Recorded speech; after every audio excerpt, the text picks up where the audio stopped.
আসসালামু আলাইকুম। আজকে নিয়ে চলে আসলাম কোরবানি ঈদে কলিজা কিভাবে রান্না করেছিলাম আমি।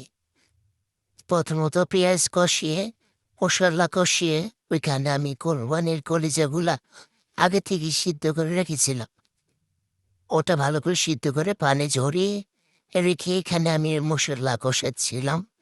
যেমন উম, হলুদ, মরিচ, লবণ যা লাগে সবকিছু দিয়ে দিচ্ছিলাম। দেখতেই পাচ্ছেন।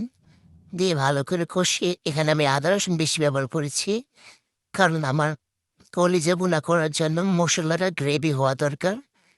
আমার মনে হলো এখানে আমি জিরার গুঁড়ি দিয়ে ভালো করে কষিয়ে কলিজা আগে থেকে সিদ্ধ করা দিয়ে দিলাম।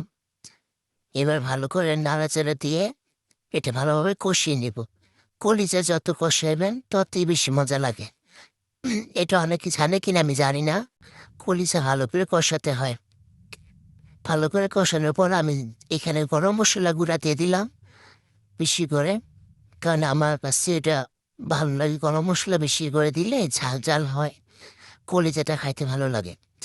আর এখানে আমি নিজেই ঘরে আমরা বাজার থেকে কিনে মশলা ভাঙাই, অনেক সুস্বাদু হয় খেতে খেতে।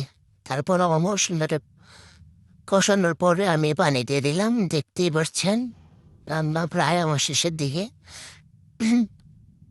ওই কড়াইটা হচ্ছিল না, তাই আমি বড় কড়াই নিলাম। এই তো আমার রান্না শেষ। দেখতেই পাচ্ছেন কত সুন্দর হয়েছে কালারটা। খেতেও কিন্তু খুবই অসাধারণ লেগেছে। খুবই মজা হয়েছে। আর জানি না কেন কোরবানির গোশগুলো মজা লাগে। আল্লাহ হাফেজ।